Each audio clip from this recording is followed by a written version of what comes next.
Eu quero convidar os irmãos para que abram as suas Bíblias no Evangelho de Marcos, capítulo 2.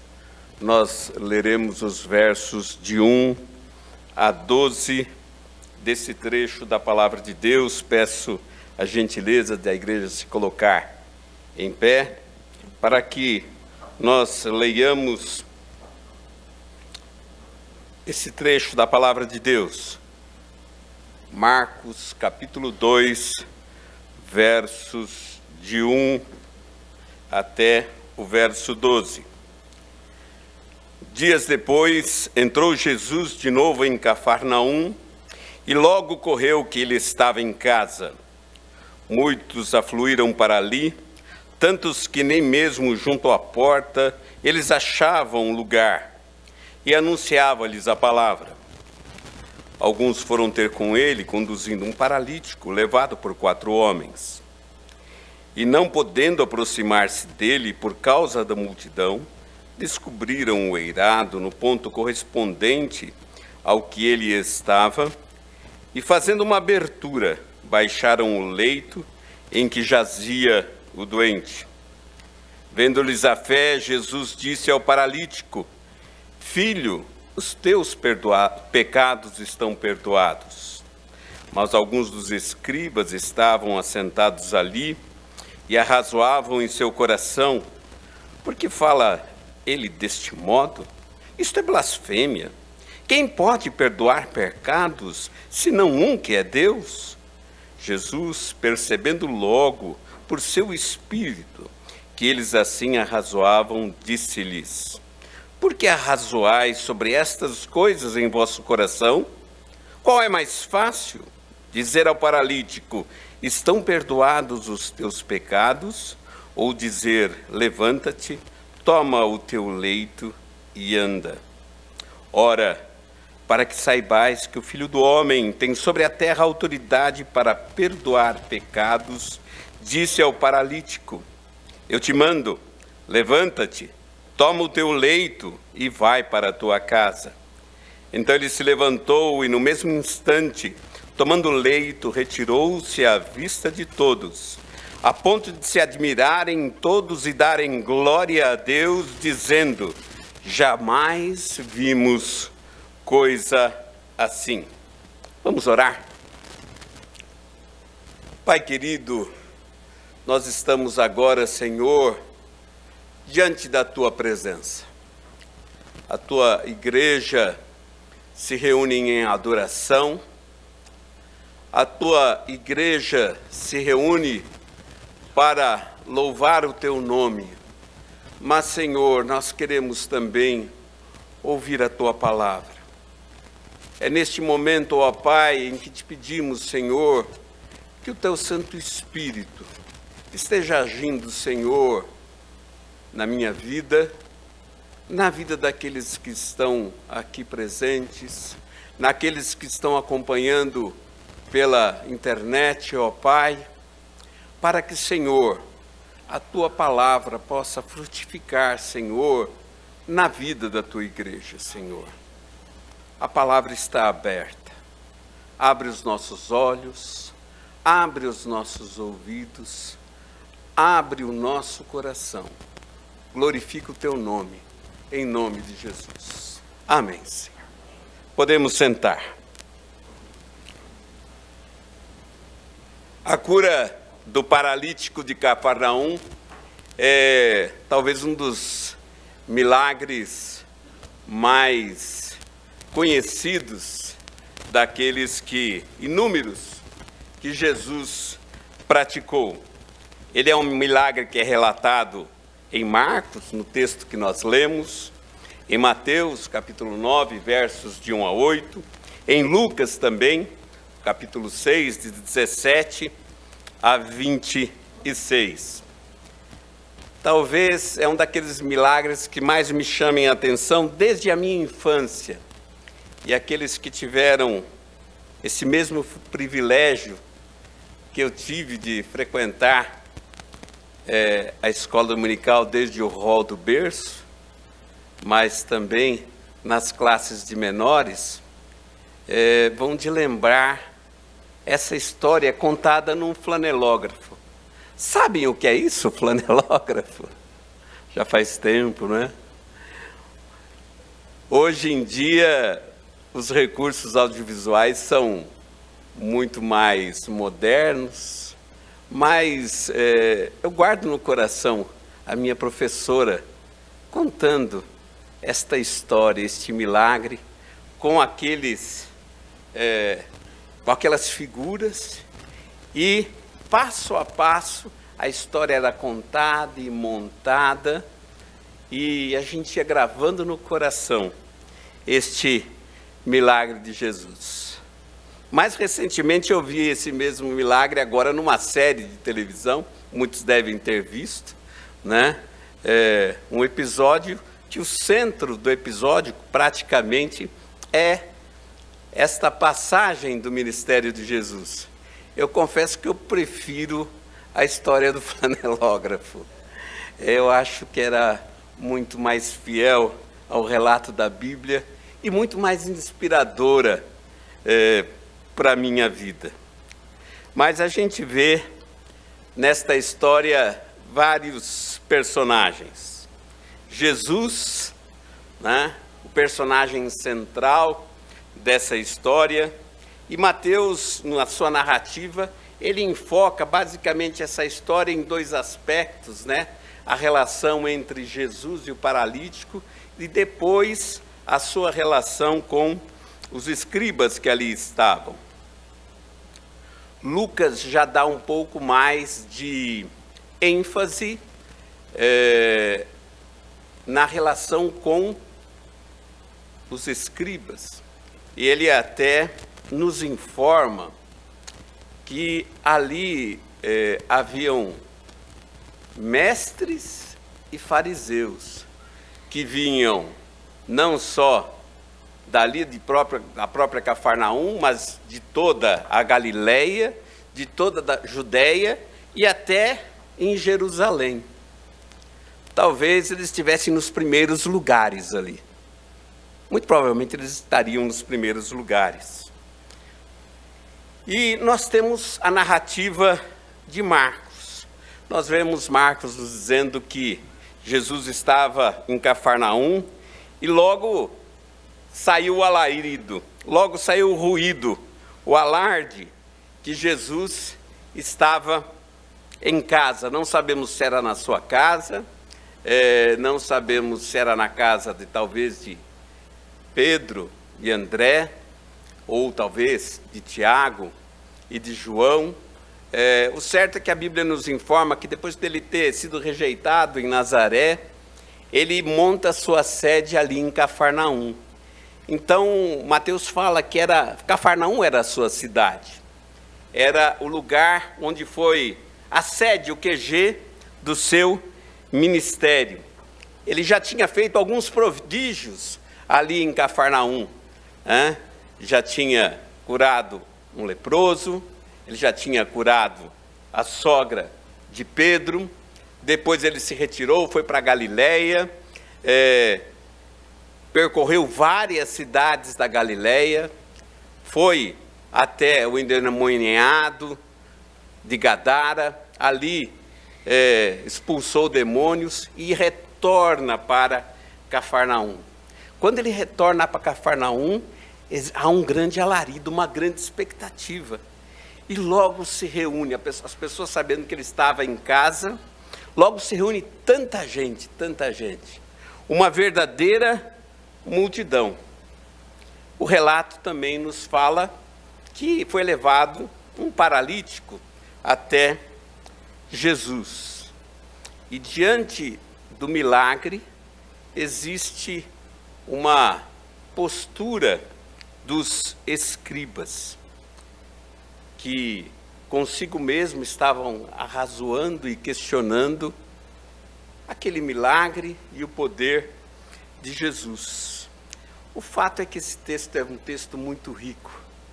A gente poderia, e talvez a grande ênfase teológica desse texto é a autoridade de Jesus. A autoridade de Jesus para ensinar ele estava ali ensinando, e a sua autoridade para ensinar era incontestável. Ele tinha autoridade, demonstrou a sua autoridade para perdoar. Ele tinha autoridade para curar. Toda a autoridade me foi dada no céu e na terra. Ali Jesus estava demonstrando a sua autoridade. Mas não vamos falar sobre a autoridade de Jesus nesse texto. Podíamos falar sobre a multidão também. A multidão que estava reunida, quem sabe muito mais por curiosidade. Havia muita gente curiosa ali. Talvez por interesse. Já sabiam que Jesus havia feito milagres e tinham interesses particulares. E o fato de estarem ali, talvez, era para matarem a sua curiosidade, para satisfazerem os seus interesses, e saem dali dando glórias e louvando a Deus por aquilo que viram. É lógico que a gente podia falar também dos escribas, a posição arrogante dos escribas, a posição de julgamento dos escribas, e muitas vezes a condenação que os escribas faziam aos ensinos de Jesus, e que dali por diante a gente vai ver no próprio Marcos, reiteradamente Jesus sendo questionado. Mas não queremos pensar nisso. Nós lemos esse episódio no Evangelho de Marcos, porque no versículo 4:3, ele faz uma observação, que é uma observação muito específica. Nenhum dos outros evangelistas faz esta observação. Alguns foram ter com ele, conduzindo um paralítico, levado por 4 homens. 4 homens que a gente não conhece o nome. 4 homens que a gente não sabe de onde vieram, nem também não sabe para onde foram. 4 homens anônimos, mas 4 homens que representam cada um de nós. 4 homens que representam a igreja em ação. 4 homens que são realmente a representação de uma fé que age, porque Jesus logo em seguida, vendo a fé desses homens, opera o milagre. Aqui nós vemos a fé em ação. E nós estamos vendo 4 homens e 3 segredos. Na realidade, 4 homens e 3 lições. E eu gostaria de falar e meditar com os irmãos sobre que lições que nós podemos extrair da vida desses 4 homens. 4 homens anônimos, 4 homens que são só citados por Marcos, 4 homens que depois nós não vamos ver nenhuma outra citação a respeito deles na Bíblia, mas que nos deixam um legado, uma lição muito forte.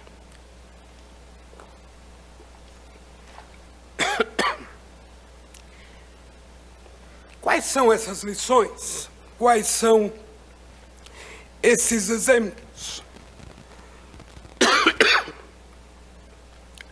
Primeiro exemplo, o exemplo da unidade. 4 homens, um leito, um paralítico, se apresentam perante Jesus. Me desculpe, irmãos. Que exemplo de unidade esses homens têm a nos dar. Que exemplo de esforço conjunto. Que exemplo de unidade. A gente não tem ideia de como deveria ser este eleito. A gente não sabe se era uma estrutura rígida, talvez 4 varas paralelas e um couro, ou um tecido de lona mais reforçado, ou 2 como uma maca, parecendo uma maca, mas muito provavelmente era uma estrutura assim. Não era uma estrutura fácil de se carregar. Eu imagino que havia 4 cantos. Eu imagino que havia necessidade de 4 homens. 2 homens não fariam aquele trabalho. Eram necessários 4 homens. E a pergunta que a gente faz é a seguinte: meu irmão, você já arranjou, ou já encontrou, já descobriu qual é o seu canto? Aonde é o lugar que você vai ter que dedicar o seu esforço, o seu talento? Meu irmão, há lugar para todos. Na obra do Senhor, há um canto para cada um. E eu medito no que fez aqueles homens se unirem. O que fez aqueles homens se unirem? Primeira coisa que a gente não pode deixar de considerar é que eles conheciam de fato a Jesus.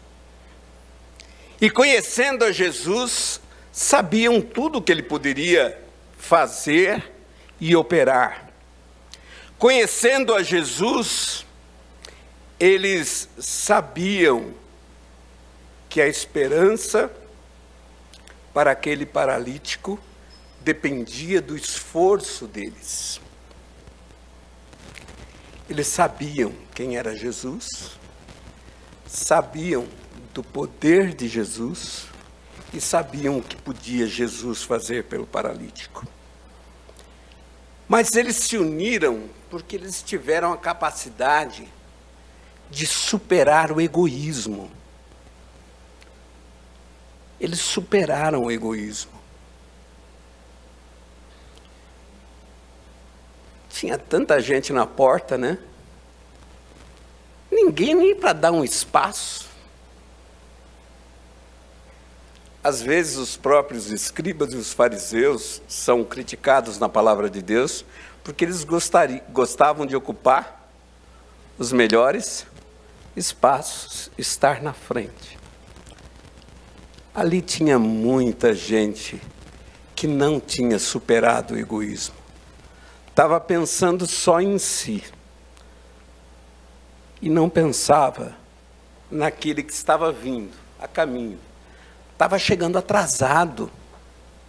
A notícia chegou, mas ele não tinha como vir correndo. Aqueles 4 não tinham como apressar o passo mais do que era possível para conduzir. Quando eles chegam, está tudo lotado.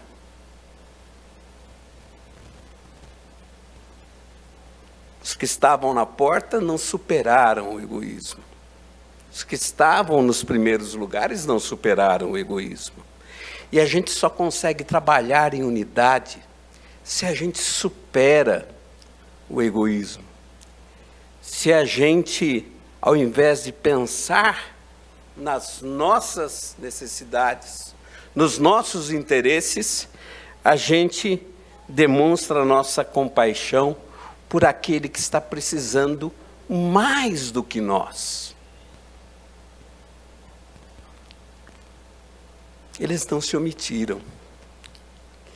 Eles demonstraram uma compaixão enorme por aquele paralítico.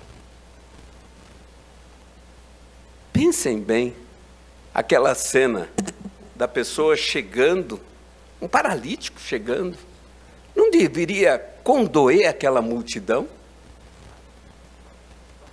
A visão das pessoas se esforçando, trazendo o paralítico. Será que é? Oh, pessoal, vamos abre passagem, deixa ele entrar. Parece muitas vezes o metrô, né? Naquele assento reservado para os idosos. Agora eu sou idoso, né? Agora tenho direito. Às vezes você entra lá e tem um lá meio dormindo, assim, né? Fazendo de conta que, né? Não está acontecendo nada, né? Meus irmãos, nós precisamos superar o egoísmo. Nós precisamos olhar para a necessidade do outro, para que a gente possa se unir, para que a gente possa demonstrar mutualidade e solidariedade. Eles se uniram porque eles foram solidários.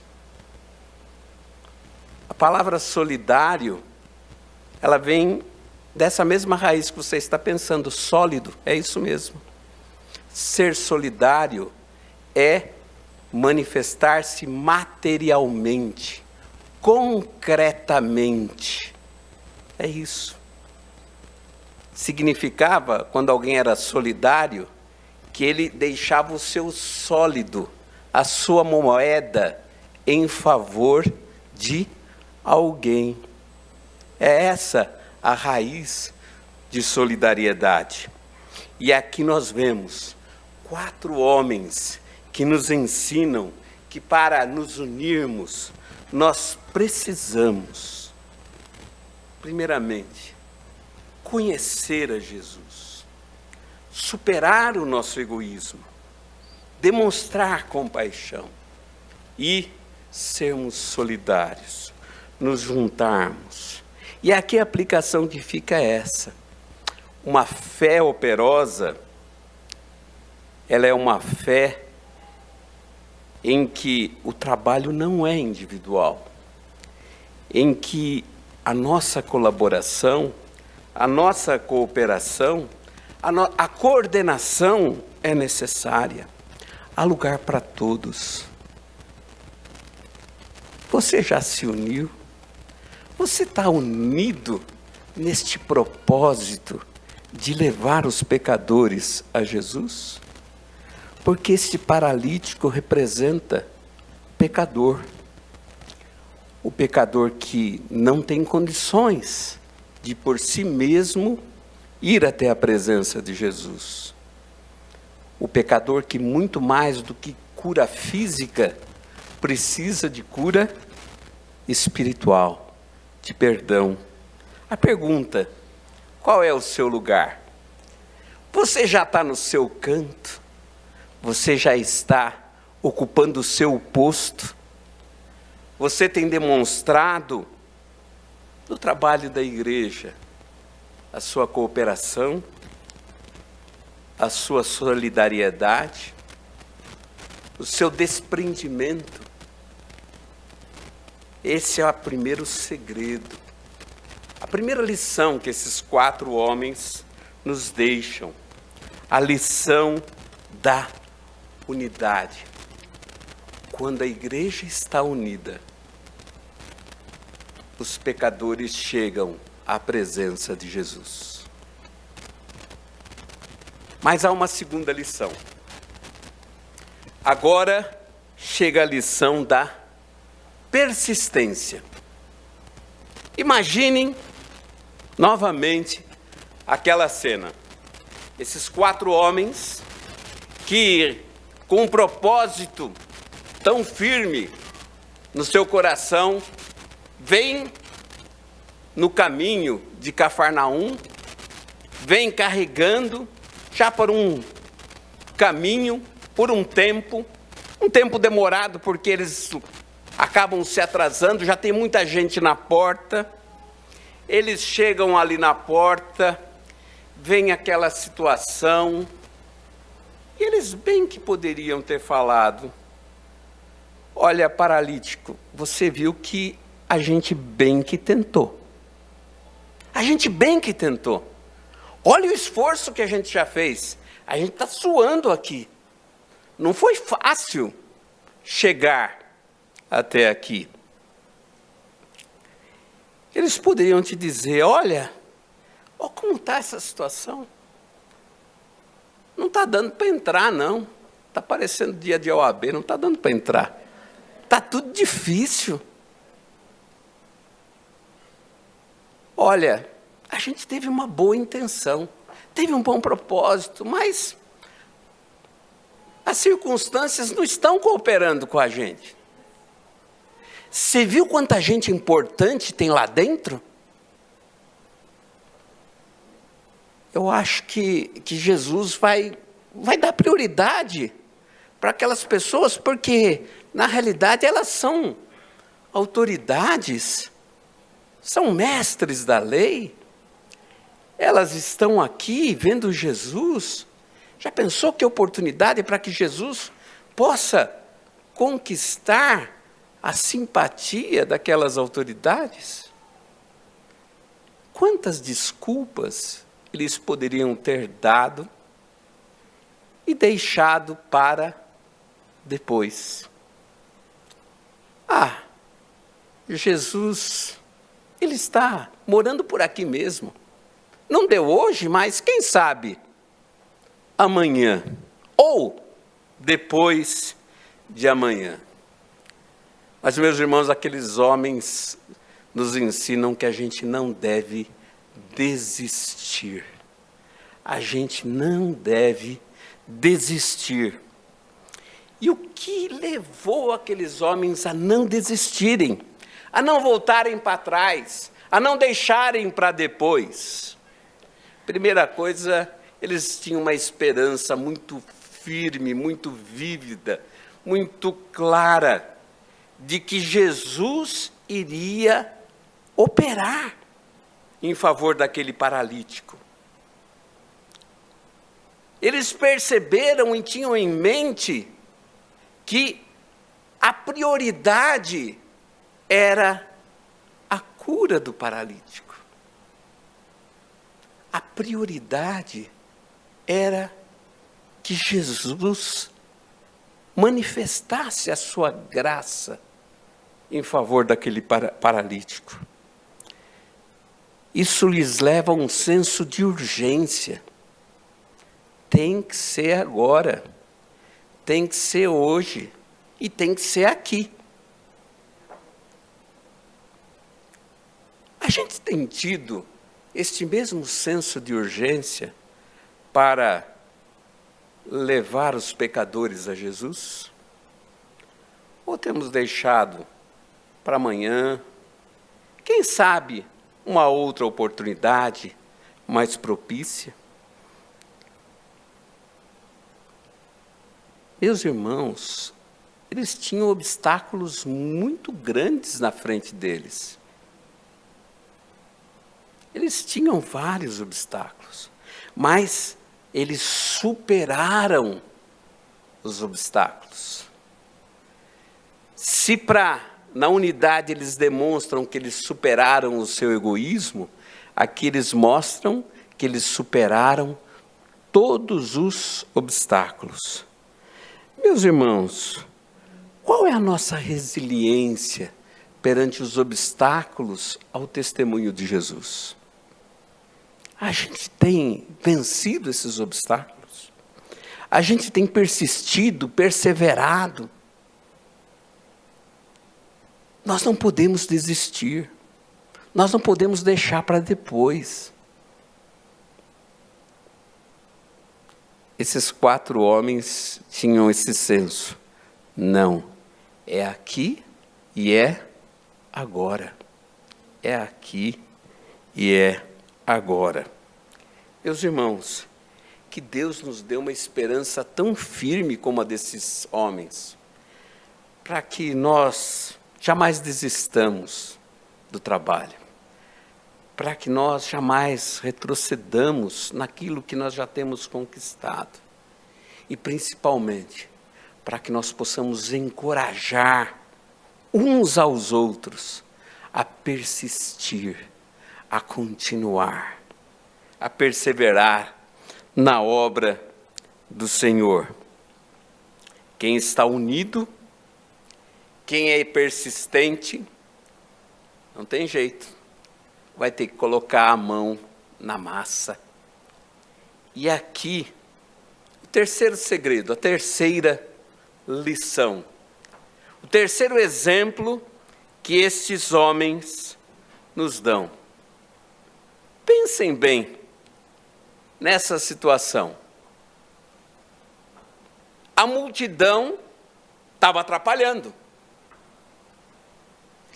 Ah, que Deus não deixe que nós sejamos essa multidão que atrapalhe. Os escribas foram insensíveis. Que jamais nós sejamos insensíveis. Mas há um trabalho muito grande a fazer aqui. Aqueles homens começam a olhar como que a gente vai fazer. Talvez tivesse um engenheiro por ali, né? E ele começou a olhar, olhou do lado. Eu não sei se ele olhou para a casa do lado, não sei se tinha algum outro que talvez tinha um senso mais de policial e foi fazer um reconhecimento, e talvez tenha dado a volta no fundo, tenha procurado uma alternativa. O fato é que eles começam a procurar uma solução. Só que essa solução os conduz ao sacrifício. Pense bem, meu irmão. Subir um telhado com um paralítico. Subir um telhado com um paralítico. Você já subiu um telhado? Olha, é uma aventura. É um perigo.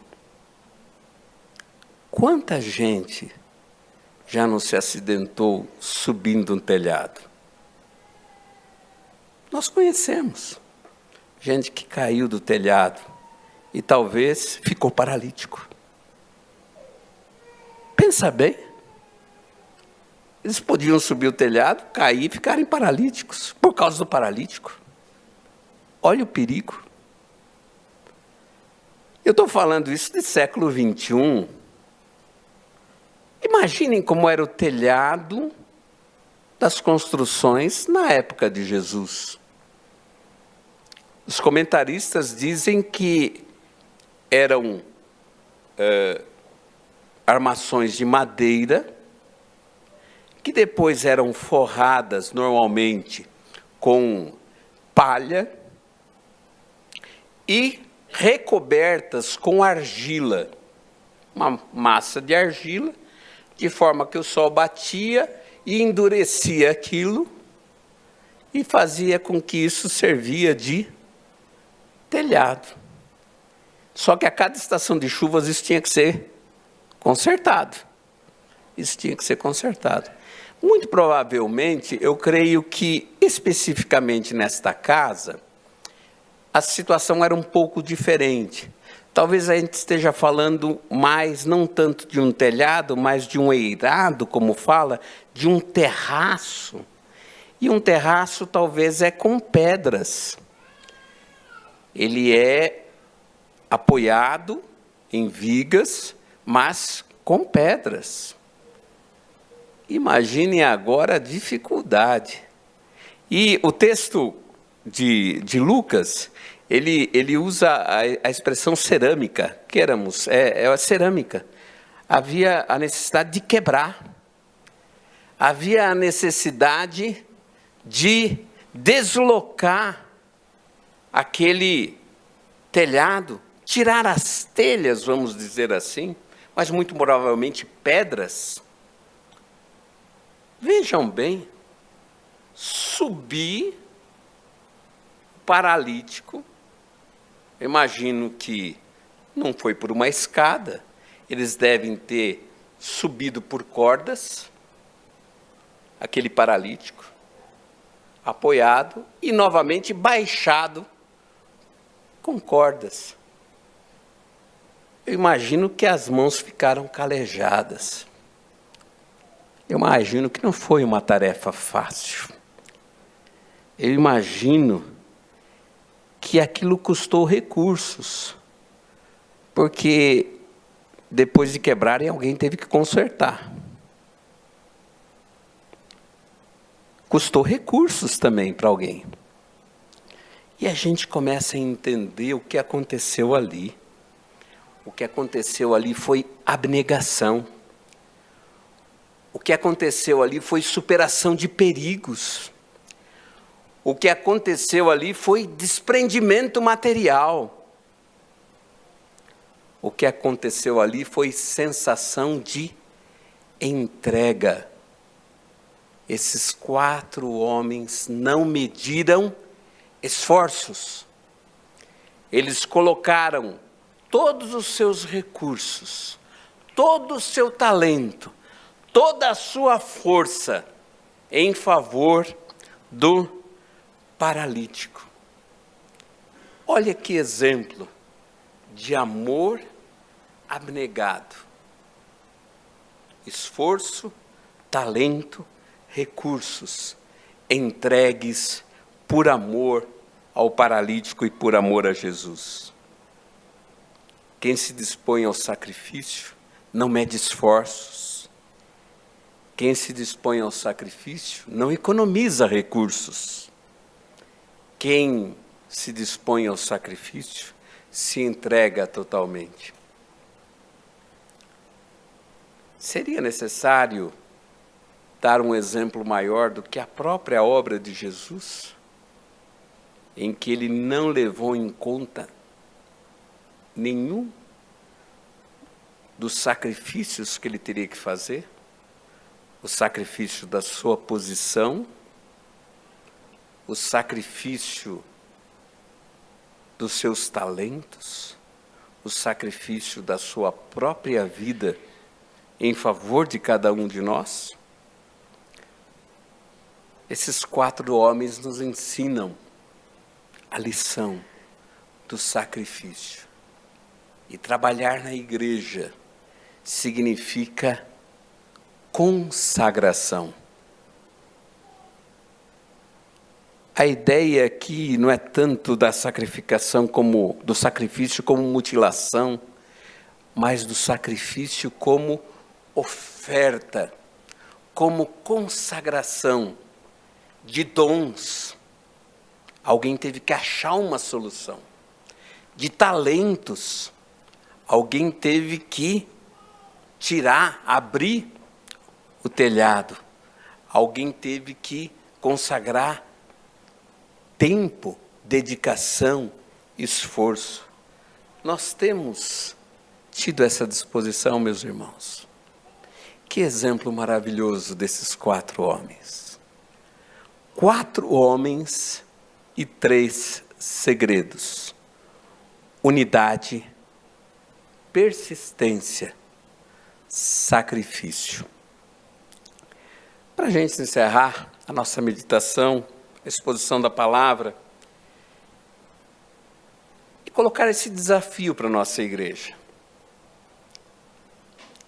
1 Tessalonicenses, capítulo 1, versos 3 a 7.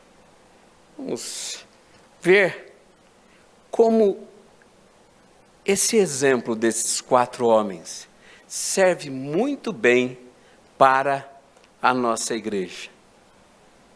Meus irmãos, que igreja nós queremos ser?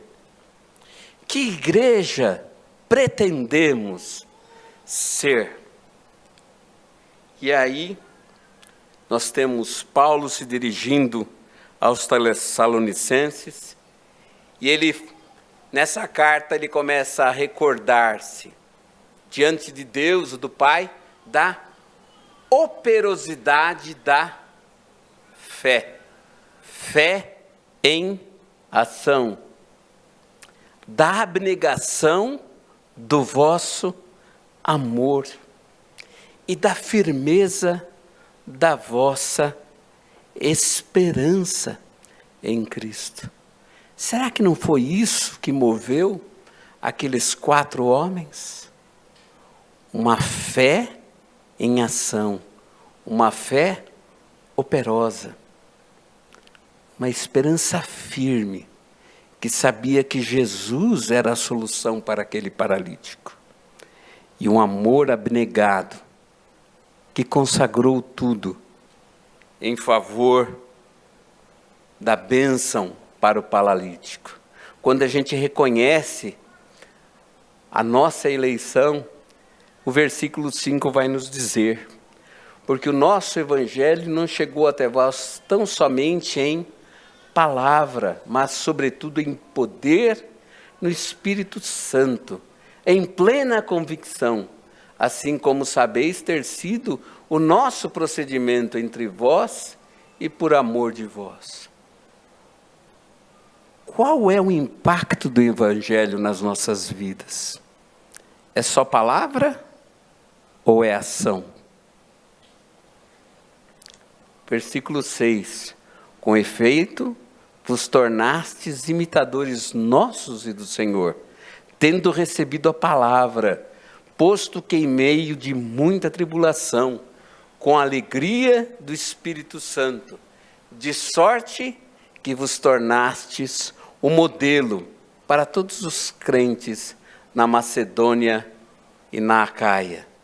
Meus irmãos, se queremos ser uma igreja modelo, assim como foi esta igreja de Tessalonicenses, nós temos que seguir esse mesmo exemplo desses 4 homens.